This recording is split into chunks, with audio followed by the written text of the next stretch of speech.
Media والوں پہ ارشد شریف کے ایکچولی ہیڈ منی ڈالا. انہوں نے سننے میں آیا ہے کہ انہوں نے ٹیررسٹ گروپس کو پیسے دیے ہیں کہ ارشد شریف کو قتل کر دو, اسی واسطے وہ بھاگے ہیں.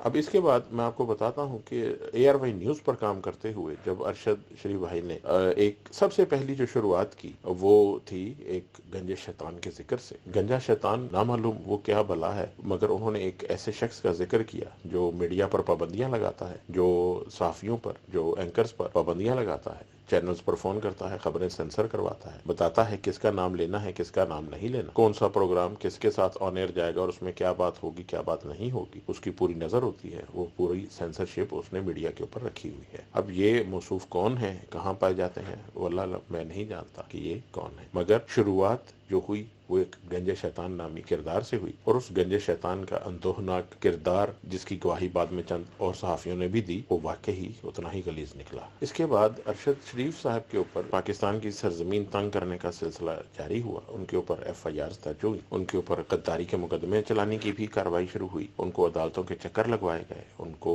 اپنی حب الوطنی ثابت کرنے کے لیے کیا کیا جتن نہیں کرنے پڑے, مگر ان کی شاید پاکستان میں نہیں چل سکتی تھی. شہید کے خاندان سے وہ تعلق رکھتے تھے, تو انہوں نے اپنے شہداء کی قربانیوں کی قسم کھا کر کہا تھا کہ میں پاکستان کے دشمنوں کے عزائم بے نقاب کروں گا. ان کے پاس کرپشن کی رپورٹس تھیں, جو پاکستان کے چند بڑے بڑے کرپٹ اور اربوں روپے کے سکینڈلز کے دستاویزی ثبوت ان کے پاس موجود تھے. اور میں نے کبھی کسی اینکر کو اتنی تفصیل کے ساتھ, اتنے ہوم ورک کے ساتھ اپنا پروگرام کرتے نہیں سنا جس طرح ارشد شریف صاحب کرتے تھے. وہ لگتا تھا کہ تیاری کے ساتھ وہ آئے ہیں, ایک ایک ڈاکومنٹس کی تفصیل ان کے پاس ہوتی تھی. اور اس کے بعد ان کی ایک ڈاکومنٹری بھی نیٹ فلکس پر آنی تھی جس میں وہ کسی بہت بڑے کرپشن سکینڈل کا نقاب اتارنے والے تھے. اور اسی سلسلے میں جو میری معلومات ہے, کیونکہ ہم سب کو تو معلوم تھا کہ وہ لندن میں ہے, میری معلومات کے مطابق وہ کینیا کسی ایک ایسے صحافی سے ملنے گئے تھے. اب یہ ٹریپ بھی ہو سکتا ہے,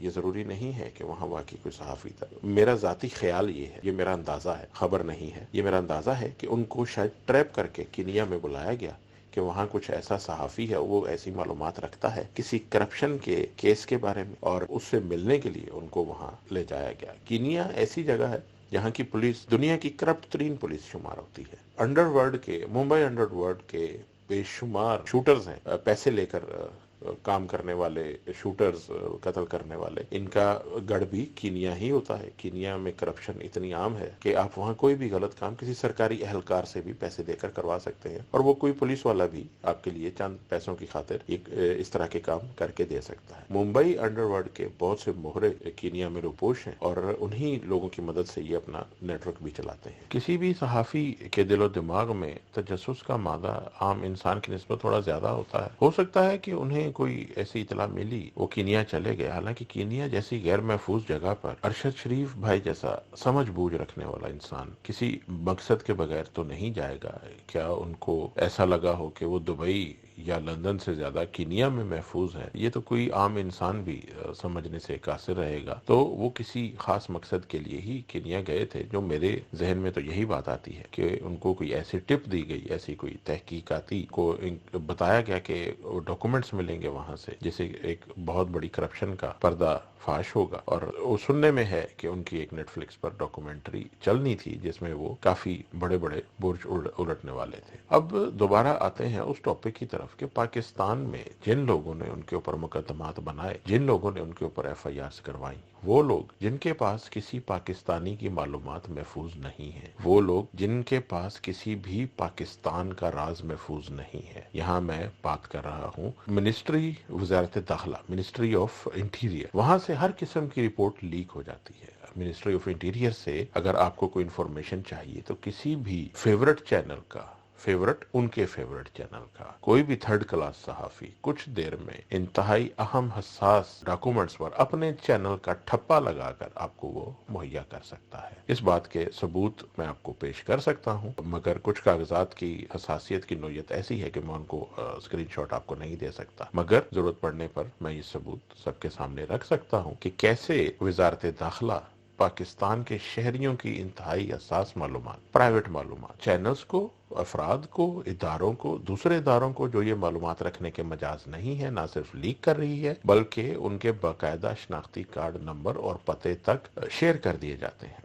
اور یہ ایک امانت ہے جو پاکستان کے شہریوں کی اپنی حکومت کے پاس ہوتی ہے، جسے یہ نااہل اور غلیظ لوگوں کا ٹولہ ایسے بانٹ رہا ہے جیسے اندھا ریوڑیاں بانٹتا ہے۔ ارشد شریف صاحب کی بھی کچھ تصاویر، کچھ معلومات ایسے ہی وائرل کی گئی تھی، اور تصاویر وہ نہیں تھی کہ نازیبا نہیں تھی یا کچھ ایسا، ان کی پرائیویٹ تصاویر تھی، ان کی فیملی وغیرہ کی، جو نہیں ہونا چاہیے تھا، مگر یہ سرکاری سرپرستی میں پاکستان میں یہ ہو رہا تھا۔ ارشد شریف صاحب نے ساتھ ہی ایک اور انکشاف بھی کیا تھا کہ آپریشن رجیم چینج کے وقت وہ وہاں پر موجود تھے، عمران خان صاحب کے پی ایم آفس میں، وہاں پر ان کے ساتھ ان چند صحافیوں میں جیسے خاور گھومن صاحب، اطہر قاسمی صاحب تھے، اور ارشد شریف صاحب تھے، صابر شاکر، اس طرح کے کچھ صحافی جو اس وقت وزیر اعظم ہاؤس میں موجود تھے، اور یہ آپریشن رجیم چینج کے سب چشمدید گواہ ہیں۔ اس وقت کے حالات و واقعات، کون کس وقت کیا کر رہا تھا، کون سا مہرہ کس وقت کون سی چال چل رہا تھا، سب سے زیادہ خان صاحب کے بعد اگر کسی نے کلوز آپریشن رجیم چینج کو دیکھا تو وہ یہ لوگ تھے، اور ان میں سب سے اہم تھے ارشد شریف صاحب، جو وقتاً فوقتاً ایک کہہ لیں کہ ہنٹ دیا کرتے تھے کہ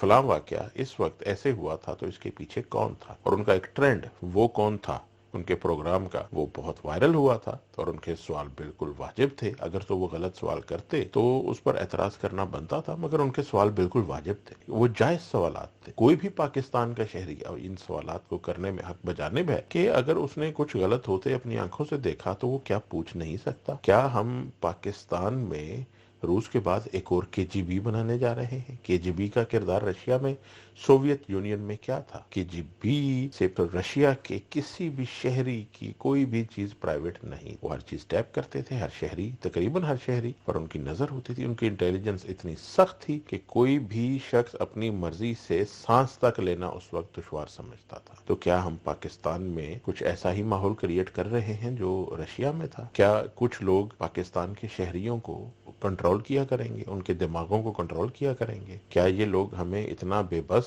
اور اتنا ذہنی معذور بنانے کی کوشش کر رہے ہیں کہ اگر یہ دن کہیں گے تو دن ہوگا، رات کہیں گے تو رات ہوگی؟ اور یہ لوگ کون ہیں؟ ان کی اوقات کیا ہے؟ یہ کہاں سے آئے ہیں؟ ان کو آگے لاتا کون ہے؟ ان کی تنخواہ کہاں سے جاتی ہے؟ ان کو پیسے کون دیتا ہے؟ جن لوگوں سے یہ کھاتے ہیں، جن لوگوں سے یہ کماتے ہیں، انہی لوگوں کی زبان، انہی لوگوں کے دماغ بند کرنے کی کوشش کر رہے ہیں۔ ایسا نہیں ہوگا، سوال تو کریں گے۔ اور یہ ایک انتہائی، میں کہہ سکتا ہوں اور میرا دعویٰ ہے کہ یہ جو ظلم کیا گیا ہے یہ ایک پاکستان کے عوام کے دماغ کو بوسٹ دے گا، انرجی دے گا، اور یہ پاکستان کے عوام اس سے ڈریں گے نہیں، ان میں ایک نیا جذبہ آئے گا کہ آپ نے یا جس کسی نے یہ کروایا ہے اس نے بہت غلط کروایا ہے۔ یہاں پر میں ایک اور ضروری بات کہتا چلوں، میں نے ایک ٹویٹ کیا ہے جس میں میں نے بولا کہ کسی بھی ادارے پر، کسی بھی شخصیت پر الزامات ابھی مت لگائیے۔ یہ انتہائی غیر دانشمندانہ بات ہوگی کہ اگر ہم کسی ادارے کو، کسی شخصیت کو الزام دیں، ایسا کوئی بھی کر سکتا ہے۔ دیکھیے، 4 فریق اگر لڑ رہے ہوں جس میں 2 فریق تیسرے کے مخالف ہوں تو تیسرا فریق ان دونوں کی لڑائی مزید گہری کروانے کے لیے یہ کام کر سکتا ہے کہ ایک ایسی چوتھی شخصیت کو وہ نشانہ بنا دے جس سے ان کے درمیان خلیج مزید گہری ہو جائے۔ اس بات کو کچھ لوگوں نے برا بھی منایا، وہ اس بات کو ماننے کو تیار نہیں ہے، مگر میں اتنا جذباتی ہو کر میں کوئی فیصلہ نہیں کروں گا کہ اس کے پیچھے کون تھا جب تک کہ مکمل تحقیق نہیں ہو جاتی۔ میرا مطالبہ ہے چیف جسٹس آف پاکستان سے کہ وہ باقاعدہ ایک جوڈیشل کمیشن بنائے، ایک اعلیٰ جوڈیشل کمیشن بنائے، جی آئی ٹی بنے، اور اس میں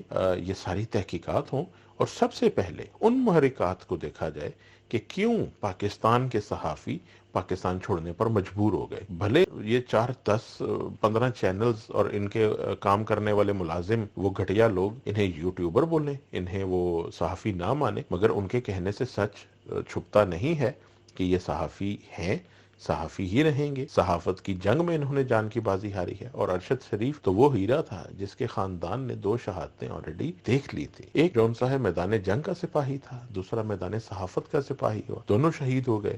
اب ان کی ماں کے پاس کیا بچا؟ مگر یہ سوچنے کا کسی کے پاس ٹائم نہیں ہے۔ یہاں میں ایک اور شرمناک انکشاف کرتا چلوں کہ جس وقت اس خبر کا انکشاف ہوا، یہ خبر عام ہوئی، تو پاکستان کے کسی میڈیا چینل نے اس کے اوپر ایک نیوز بلیٹن کا بریکنگ نیوز کا ٹکر وہ چلانے کی بھی زحمت نہیں کی. ان لوگوں نے صرف وہ ایک نیچے ہے تھوڑی چھوٹی سی لائن میں سینئر صحافی ارشد شریف کو شہید کر دیا گیا, اس سے آگے جانے کی زحمت ہی نہیں کی. میرا خیال ہے جیو نیوز نے تو یہ ٹکر چلانے کی بھی ضرورت نہیں سمجھی, انہوں نے تو کچھ رد عمل دیا ہی نہیں. جیو نیوز تو ایک ایسا ناسور بن چکا ہے کہ اس سے جتنا جلد چھٹکارا پایا جائے اتنا ہی پاکستان کی سلامتی کے لیے بہتر ہے. یہ بالکل پاکستان کے مفادات کے خلاف کام کرتا ہے. یہاں میں داد دینا چاہوں گا بول نیوز کی, سمیع ابراہیم صاحب, صدیق جان صاحب کی اور عمران ریاض صاحب کی, کہ ان لوگوں نے اپنے چینل پر پورا پروگرام اسی پر رکھے. ابھی تک ارشد شریف صاحب پر ہی پروگرام چل رہا ہے. یہ لوگ انفرادی طور پر اور اجتماعی طور پر اس زیادتی کے خلاف, اس ظلم کے خلاف آواز اٹھا رہے ہیں,